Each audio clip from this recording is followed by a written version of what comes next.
Hello everyone, I803866SX. Today, I hope to have a vintage computer video repair. What you are staring at today is a Compaq LTE Lite. This is a 425E, and this is going to be accompanied with my cell phone. From the surface, it doesn't look like that much is wrong with this machine. Well, obviously it's missing some covers. We'll get into that a little bit later, or, well, I'm in the middle of repairing this machine, so there's really not much to get into. But you'll notice there's a visible scratch, there's this black blob in the center of the screen. But this machine also has one very apparent problem. And I'm going to start with the stopwatch here. We'll turn the machine on right now, and we'll let this thing warm up, and you'll see this thing manifest very shortly. Right now everything looks normal. We'll turn the brightness all the way up. Not that makes a whole hell of a lot of difference, but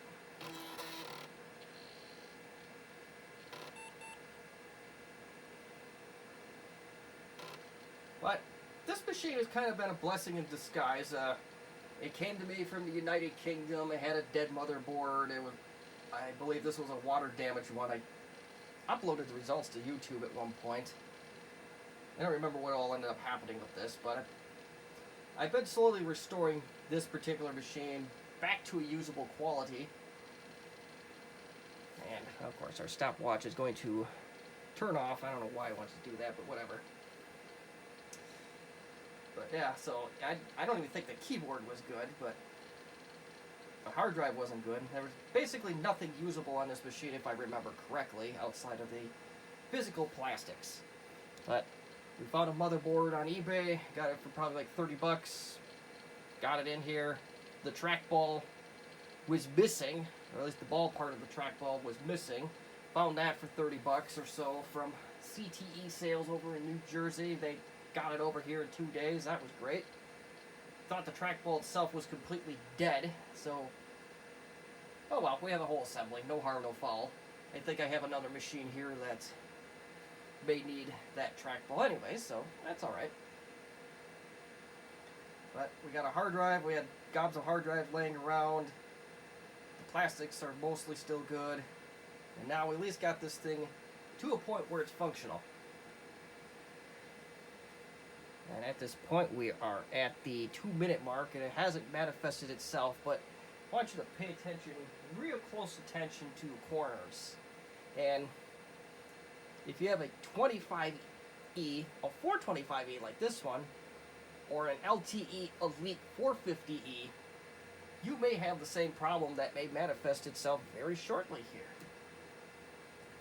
See, there is a known issue with every screen, particularly, well, not every screen, I shouldn't say that, but there's an issue with monochrome active matrix displays, and from my understanding, it potentially affects every one ever made. Now I have, well shoot, I can go look at the spreadsheet I suppose. I have several of these 425s and 25Es. Between those two model numbers, let's go take a look and see what we got.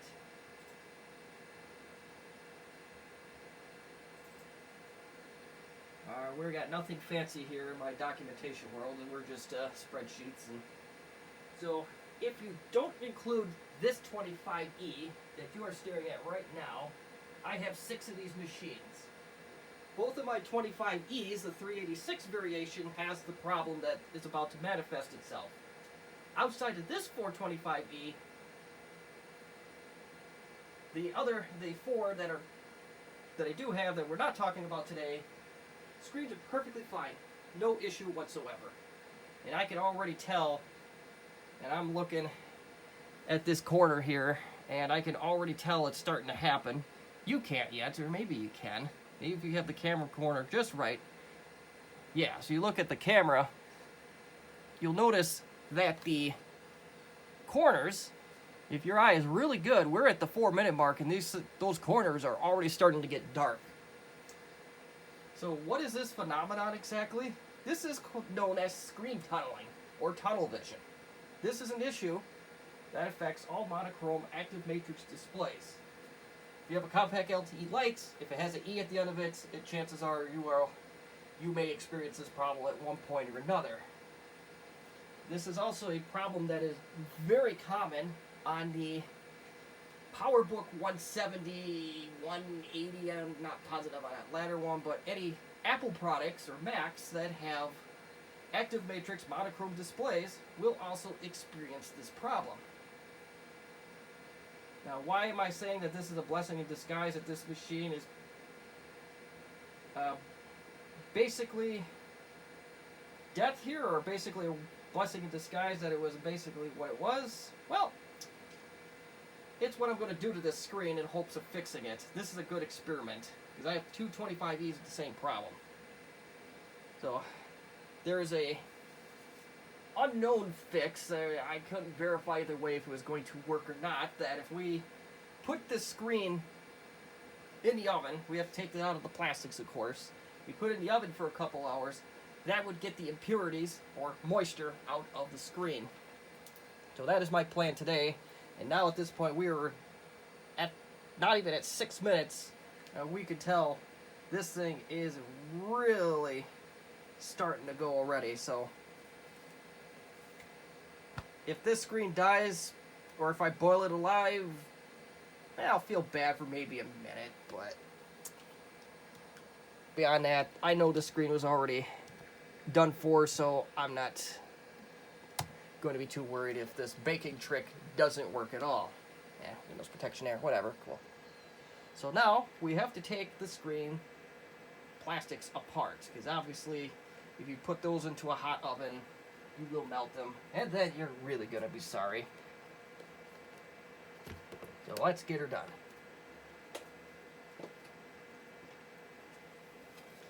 Yes, I know I probably over-explained this issue a little bit, but it's best to be thorough rather than not thorough.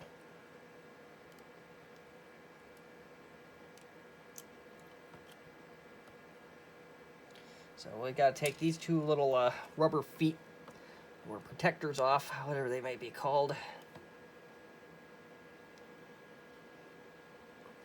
They may be purely cosmetic, I'm not entirely sure.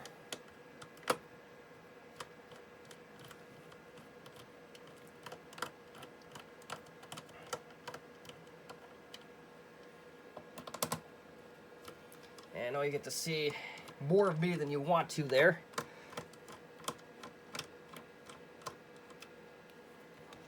And what I like to do is I like to tip the screen forward like so. And more times than not, the screws will fall out properly. And there's only two, so you just put both hands on one on each side, and everything should be good. So now, plastic should pop right off. And unfortunately, I did something stupid. I forgot to slide this brightness screen all the way down. We'll do that in hopes that it's not a total pain in the behind to get that back to where it's supposed to.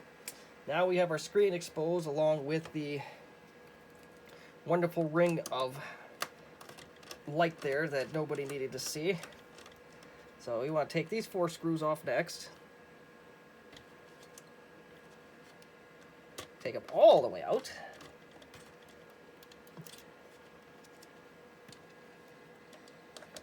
If you look for the replacement price on this screen, it is outrageously expensive. There's somebody or a couple sellers over in China that has screens, and oh my, you don't even want to know. They are ridiculous. They're worth more, or I wouldn't say worth, but they're more than what the laptop is worth. So I really don't want to go down that route to restore this machine. And do be careful in case the thing does spit out. Be mindful not to lose screws, like I almost did there. And let's take, there is some, of course, we got the power here. We'll have to do something with that. And then on the other side, you have this. And that is very similar to your keyboard and floppy connectors. Just gotta raise this plastic just a bit, and it's off. So now your screen is detached. The bad news is, I hope it screws off. You have lots of plastic to take off, so we are going to do that. Because if we don't take said plastic off, we're going to have melted screen. And we'll just put that puppy over to the side. Get our camera down like so. This is a Hoytson Corporation, so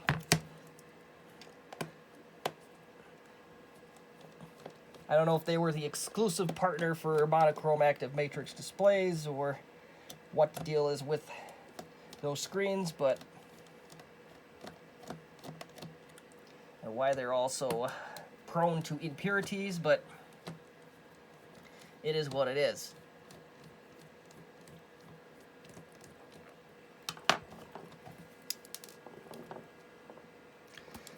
Now, my little disclaimer to all of you here in YouTube world is I don't actually know if you're a Powerbook user and you have this issue.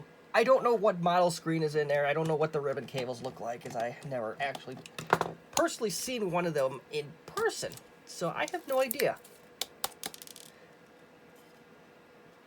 So mileage may vary.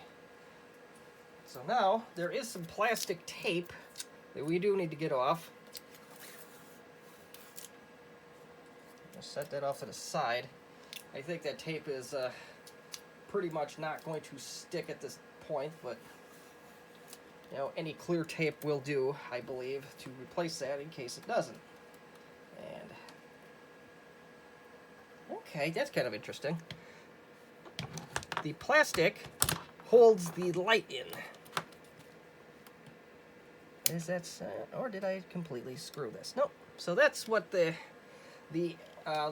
LCD light on the bottom is held in with the plastic. So that's okay. I kind of see why the plastic's there now. So I don't mean to condemn folks here. And there is a wire that is held in by the plastic, so you want to get rid of that. We're going to see if we can get that backlight out of there, although I don't think that that is going to be a possibility.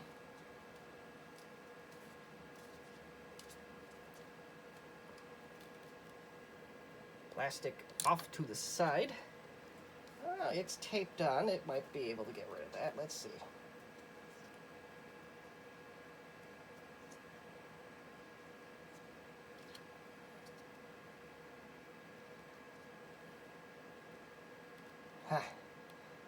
Fingernails required.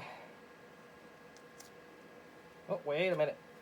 Hold on a minute. I think we can get this off with ease. So there is a plastic shell or a plastic cover that looks like it's just going to come right off. Mostly off. I don't know for certain.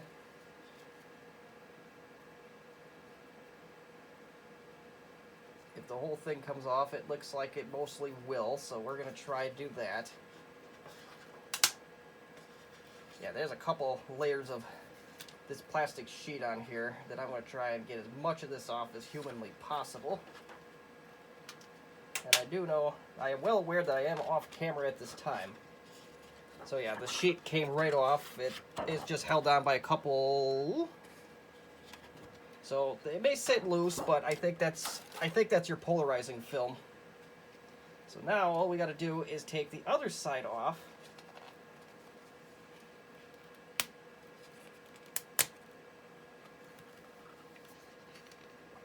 And in theory, the backlight came off, so that's great.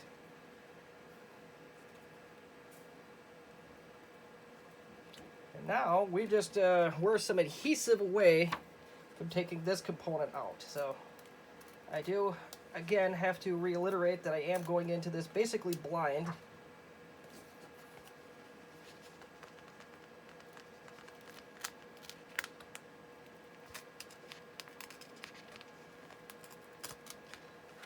And if this is the case, I like our odds already of being able to bake this thing. And do keep in mind when you do tear the tape off, you don't want to tear it.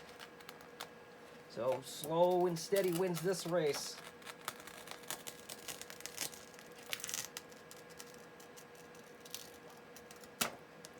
And there you are. You are off. And do keep in mind that the back of the LCD, you can tell, I don't know if there's a good way to mark it, but the adhesive, this is a case, this is the old classic, like, we need to see your dryer because I screwed mine up and see how it's disconnected. This part is the back, and the adhesive goes on the front like so. I don't know if there's a good way to mark this, but we're going to leave the sticky adhesive part on there and hope that that will tell us enough that that's the front. So you are left with basically this, and we shall see how this goes. I hope to God that it's not this that's the problem, but it very well could be. Or you just took apart the backlight like I did. Alright, so forget all that. I think I did a little bit too far in the surgery there. Well, that's how you completely tear apart the backlight if you need to. So, yeah, I wasted some of your time. So we're going to take off much circuit board as possible.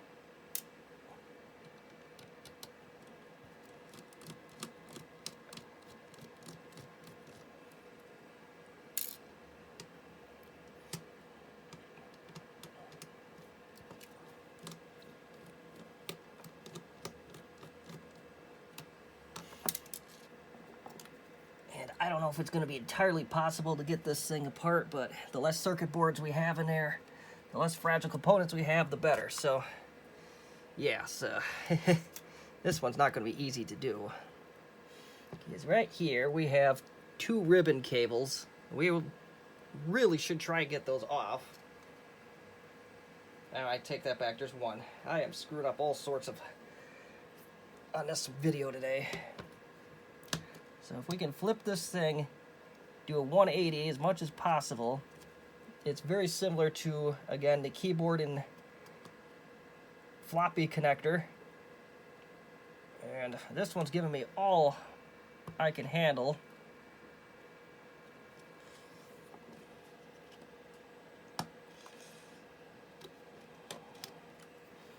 Alright, so that's off, and I don't think that it's going to be possible to get this circuit board out without even more of a surgery.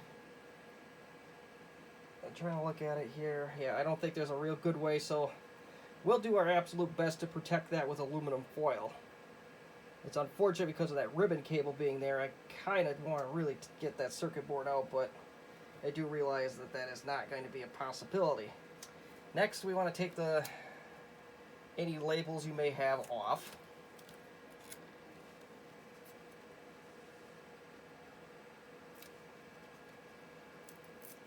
So you will no longer be able to tell that this is a Compaq.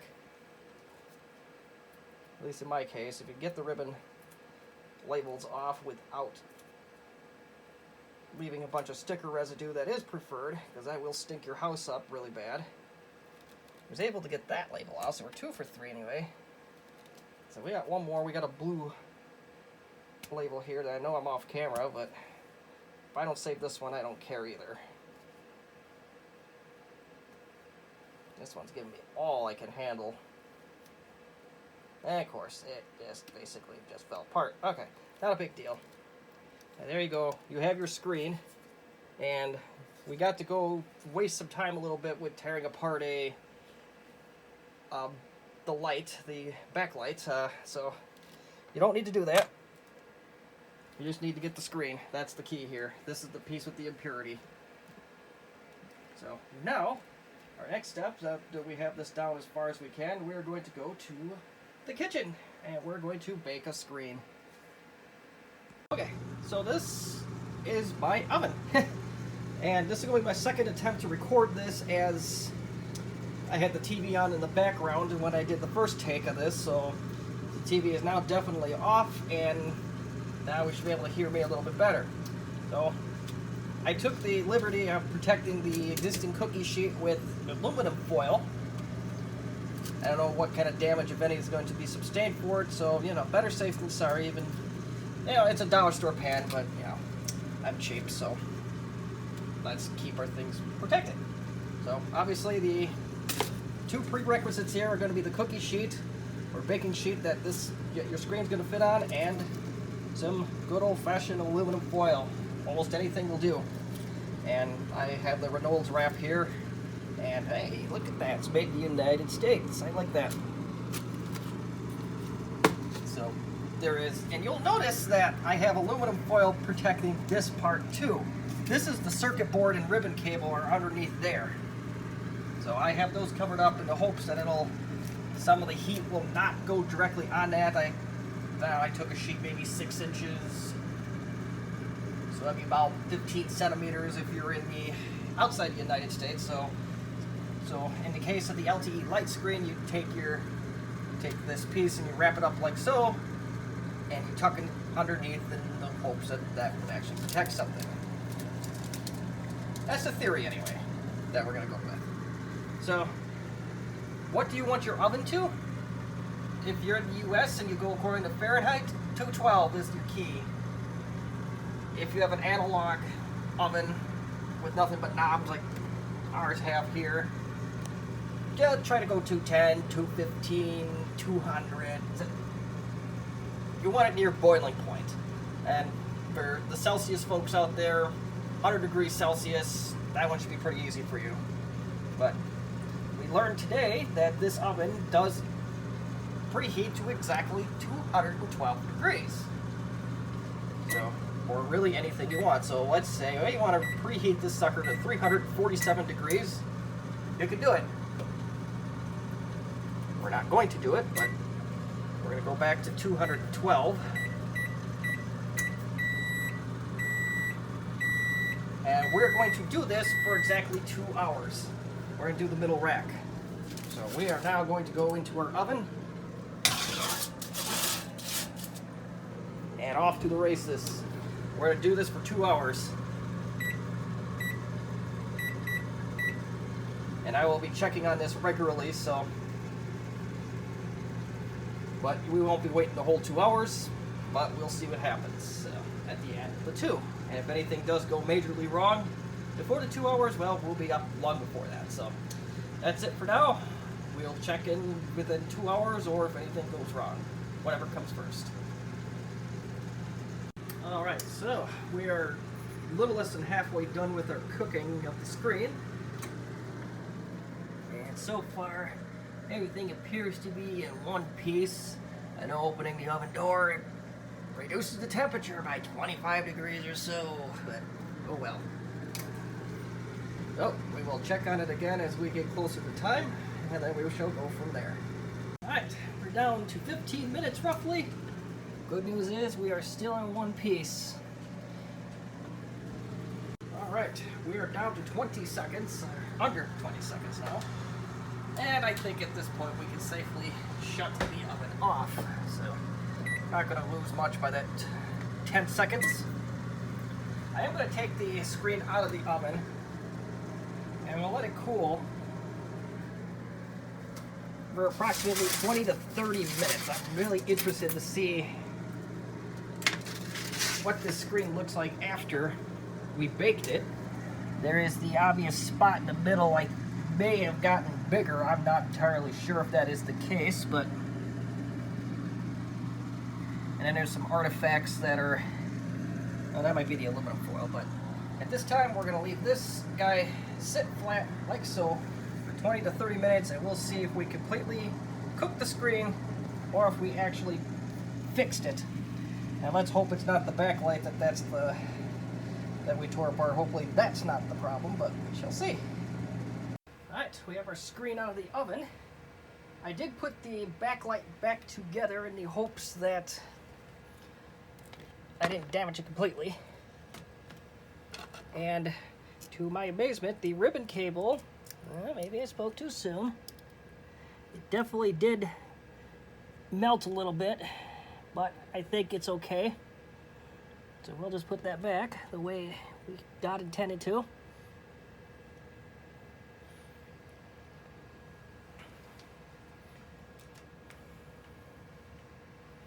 double check and make sure I have this right. No, I don't. Okay, so it goes on like that. Perfect. Sometimes you gotta check your own homework, folks, because we're not a perfect shop here by any means.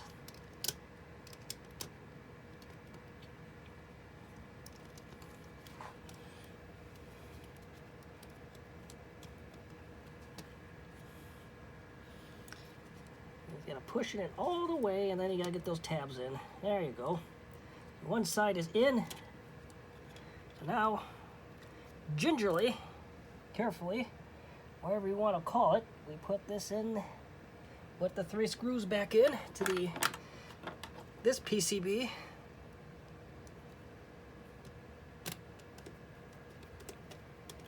Let's put them in loosely for now until we have all them at least lined up in the off event that something doesn't line up.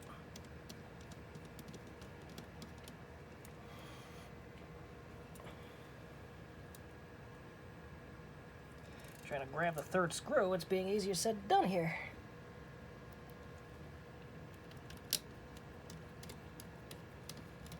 Now everything's lined up, we can tighten them all, the rest of them all the way.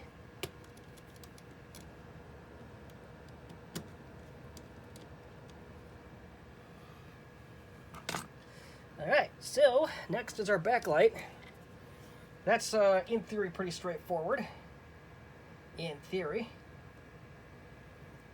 Maybe.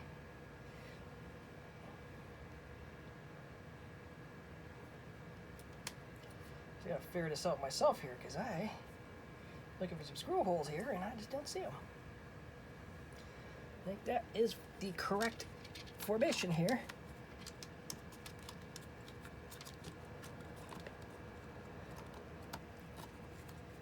Alright, hooks. That's cool, I guess.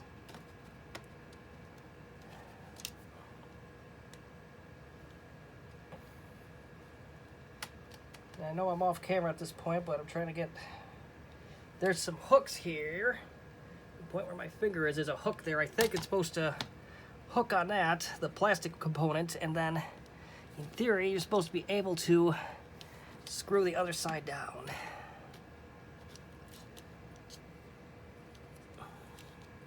Yes, that's exactly what we got going on, but flip this puppy back over this way. Because I think some of our backlight cabling came undone.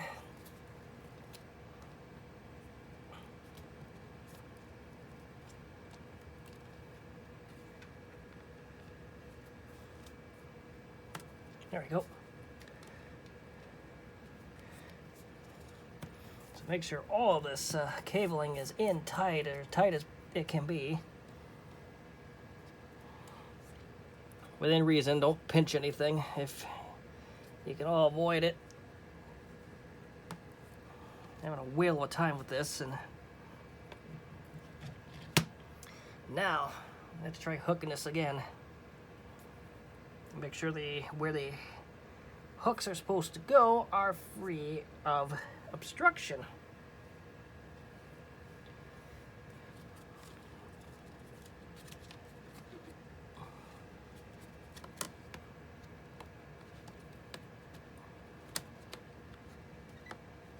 Yeah, easier said than done.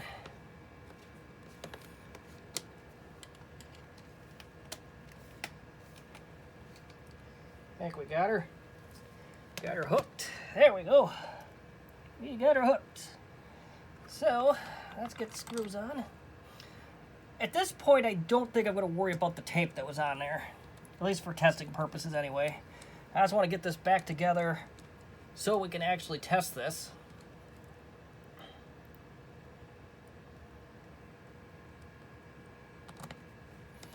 I am very surprised that there was no burning smell whatsoever, considering there was part of a label left on this LCD when I did put this in the oven, but that's alright. I'm not going to complain. Or that I have COVID and don't know it yet.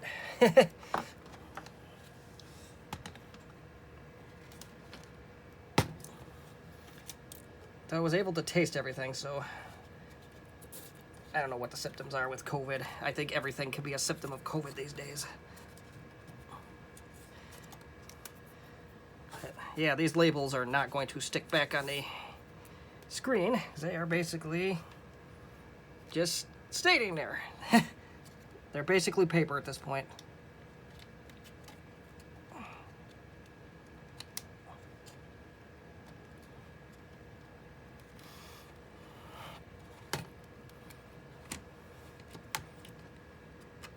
And we'll put the power back onto the screen. Probably not a bad idea to at least put a couple screws back into the LCD assembly itself to make sure that it stays intact. So that's exactly what we're going to do here. And you get to see more of me than you wanted. Well, we'll put two in. We'll put one in each corner. We'll put one in the upper left corner, one in the lower right. How about that? The trackball does need a ground, so the lower right screw will cover the grounding aspects of things. And let's see if we can do this without having a horrible reflection. Not really. Where are we? Oh, we are damned if we do, damned if we don't. Turn the brightness all the way up. Yeah. And moment of truth. The last time around, this did not take long to go into tunneling world. And the good news is we did not fry the screen while it was in the oven.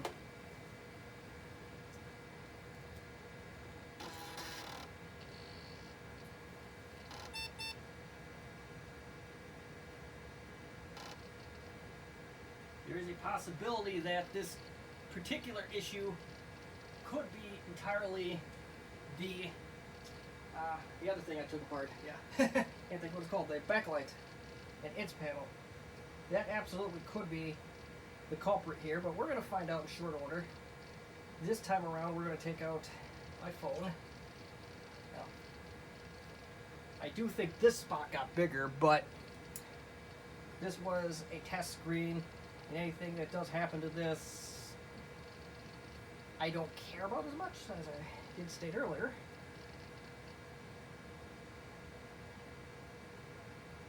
And I did not time this properly, so we shall see.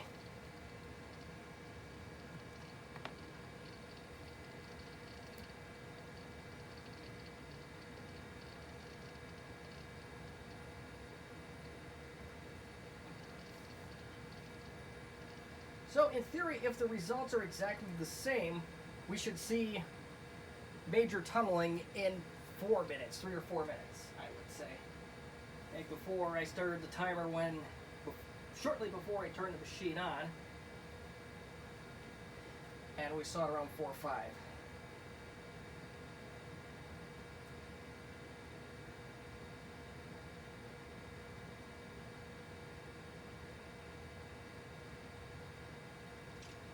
And, well, now, Android was never known to be the smart phone system, or the smarter of the phone platforms, so so we got to keep bumping this every so often so the display stays on.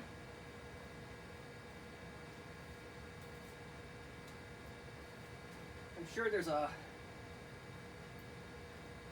stopwatch application I could have got for this machine, or it may be possibly built into Windows. I'm not entirely sure, but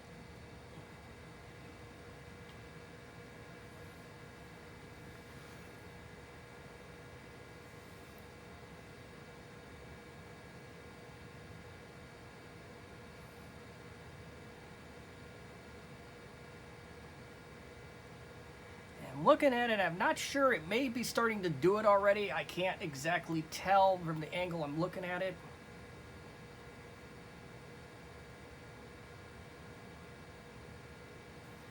Now, I see something that possibly could be tunneling over here.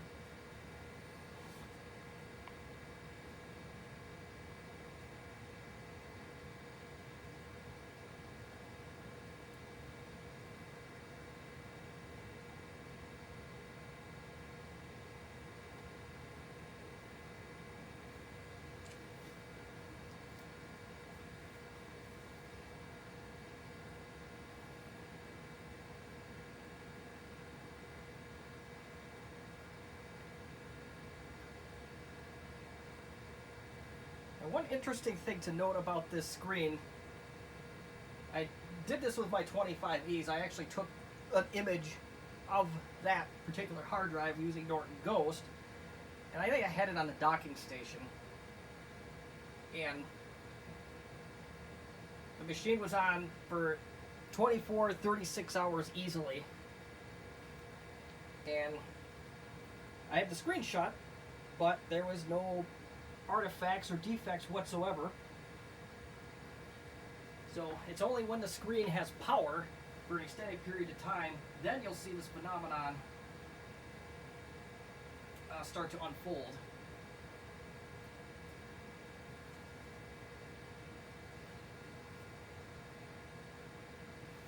And let's turn that back on, and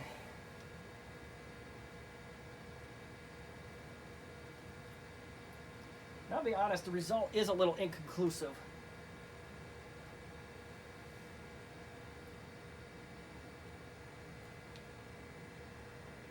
I wonder, I'm going to take the stopwatch away here and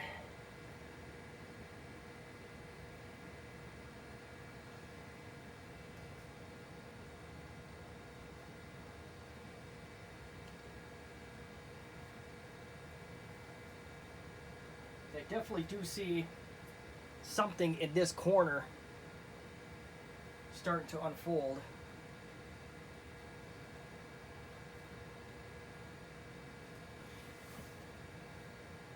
This was also the side that had that circuit board in it too, so that if that didn't get fully heated, that may be a possibility too, where we may just have to apply our aluminum foil a little bit more carefully.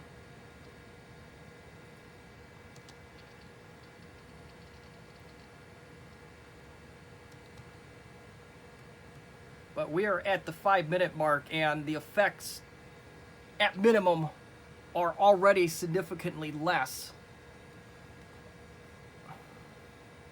Like, this side is still starting to do it. This side, I can't tell. I don't think there's anything going on yet, or if it is, it's a lot less.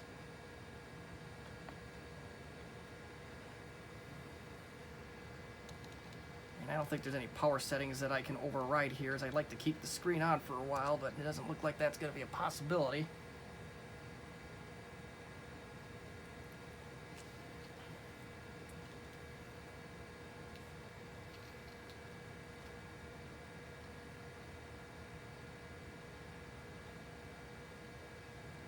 No matter what, I do need to replace this display, so not too upset about anything that may happen to it short of complete death.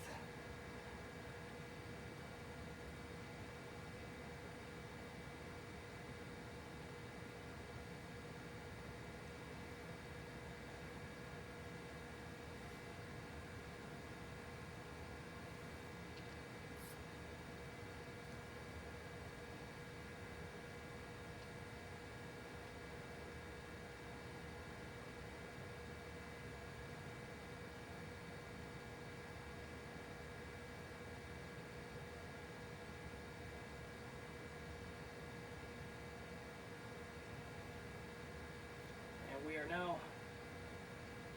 getting that 7-minute mark, and I want to say there was a significant improvement so far anyway. These guys kind of start to tell it's doing it, but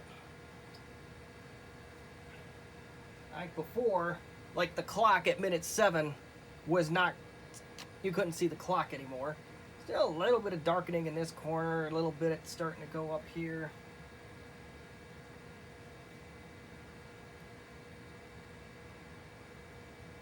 Not a big deal.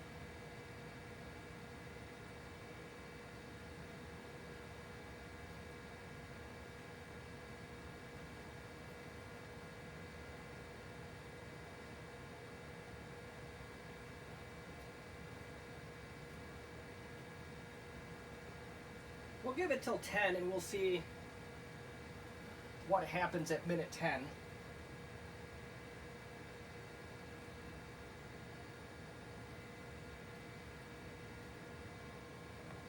Actually, we'll put this over here. I don't know if we can still see it. I probably should get like an analog clock or something.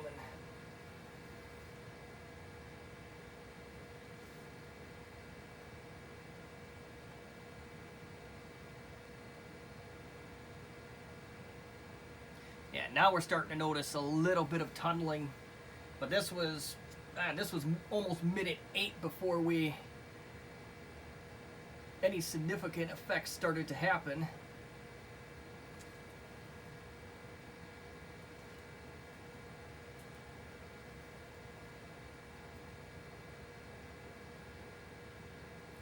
We'll give it 2 more minutes and we'll see what happens from there.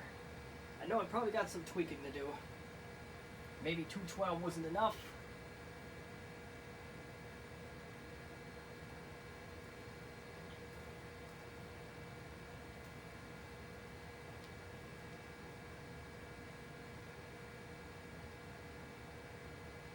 Who knows, maybe I don't need the aluminum foil on that circuit board at all, or we need a whole lot less of it.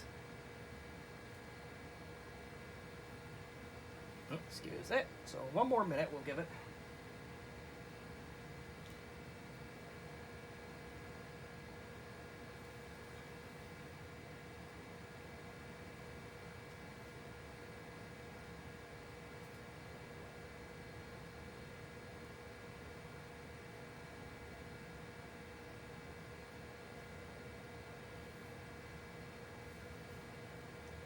And I know I could easily speed this part of the video up, but I'm not going to do that just for the reason of, well, we want to keep this as real as possible, and no, we don't want any Photoshop, so this is the way we're going to go.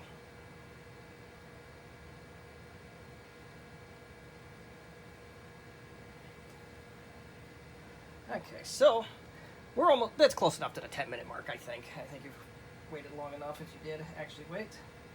And yeah, definitely a significant improvement. I think it needs a little bit more oven time. I'm going to try and experiment with this to maybe put the oven up to 220 for maybe a couple more hours and see where that takes us. But this screen is leaps and bounds better than what it was, and over here is barely noticeable.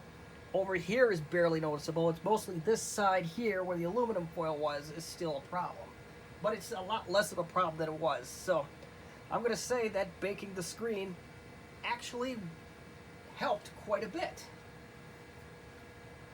But until then, with the magic of video editing, we're going to bake the screen at 220, and you're going to not see that part, of course, because it's video editing, but we are going to try to bake this for another 2 hours at 220, and you're going to see the effects of that right now.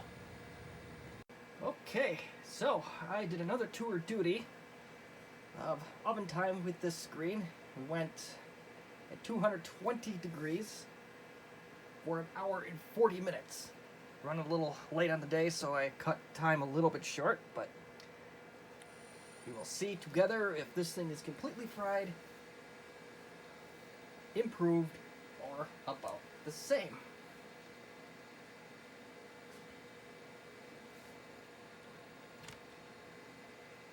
So good news is we did not destroy the screen.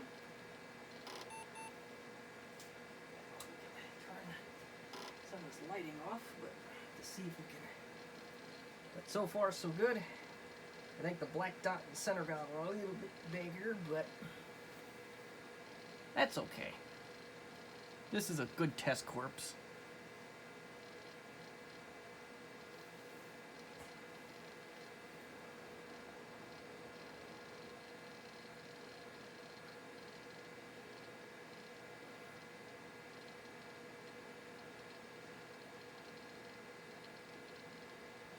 And I do have the brightness all the way up. There we go.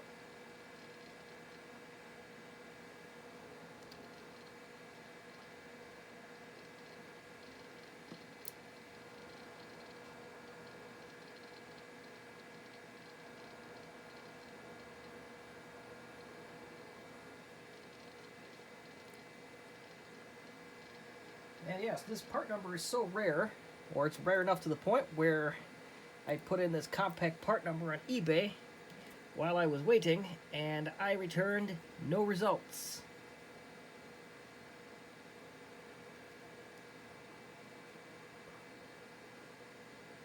Try the other one, I guess.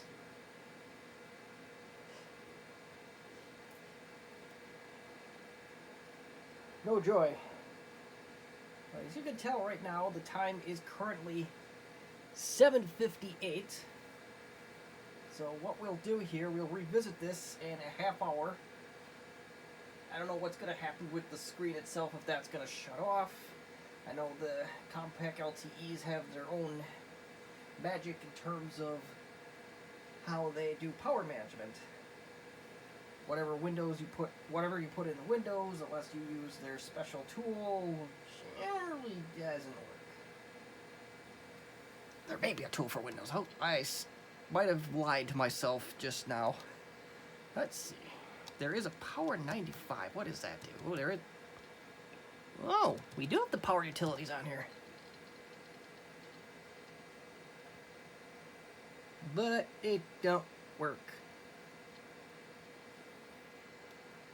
Can't not find power.com. Ooh. I think I hit something just wrong. I don't know if it felt like a shock or I just hit something sharp. It hurt. Alright, so we're going to agree. I think I hit the alt. Oh, nope. So yeah, that archive is no bueno.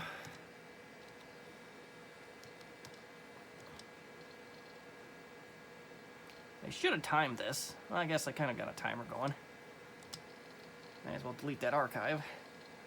And that does tell me that there was a modem on this machine at one point, so I have to go hunt that down and see what we can do.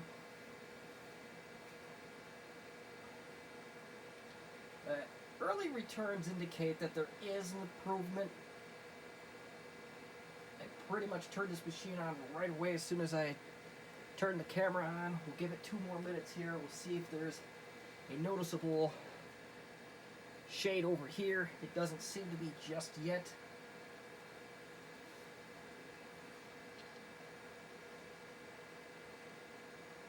Yeah.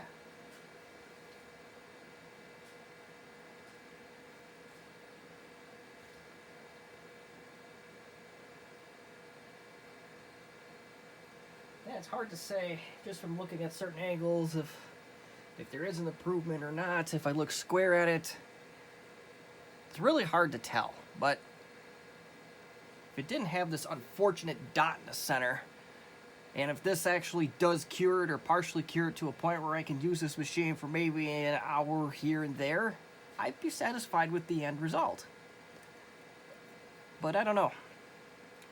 And I do want to point out that this label, despite being in an oven for nearly 4 hours, is still intact. I'm quite impressed by that.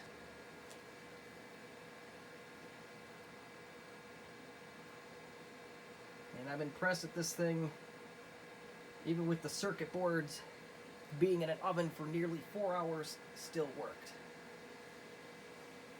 Well, until then, with the magic of video editing, every once in a while I'll have to probably bump the screen. But we'll leave this sit for a half hour and we'll see where it goes. So we will jump back into a time machine and we will go a half hour forward now. Alright, so it has been almost a half hour and outside of some little defects, oh, it's been exactly a half hour. But anywho, so let's point out, so outside of some real small defects, you might not even be able to pick them up on camera. There's one starting there. This one been there from the beginning for the most part, but it never really grew into anything. But outside of that, this baking experiment was a success. I want to show you on my LTE Lite troubleshooting video. Hope we can see this. Well, maybe we can shut the light off here, and that will tell us something of value. We are at the 6-minute 53 mark. And look at how bad that is, and that's in under 5 minutes. Look at how bad it was before. So this had a rapid screen tunneling problem. The black dot is a little bit more concentrated in the center now versus what it was before. And forgive the reflection on the screen, but I call the baking experiment a colossal success. It only took 4 hours and for this success story to unfurl, but it is still a success story, so I can't argue with that. I still gotta, unfortunately, find a screen on account of this black dot or live with it, I'm not sure. The scratch itself, I probably could replace the polarizing film if I really wanted to, but it's not worth it. But a half hour later, screen is very much usable. And yeah, so if you have an LTE Lite that has this screen tunneling problem, or a Powerbook even, or really anything with a monochrome active matrix display, try putting it in the oven around 212, 220 degrees for a few hours and see where it gets you. The worst that'll happen is exactly nothing. And I do apologize that we kind of went on the tangent of the taking apart the backlight on that. You don't have to do that on these. That's I don't know what I was thinking with that, but you at least got to see the anatomy of a backlight for one of these displays that go to this machine. So that's pretty much going to be it for me.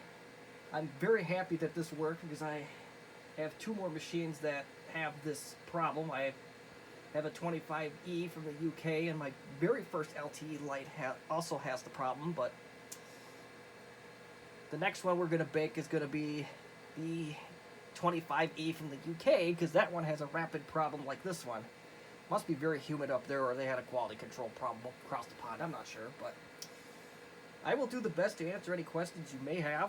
This, like I said, I was going in blind on this, so there's definitely was some stumbling on the job learning type stuff.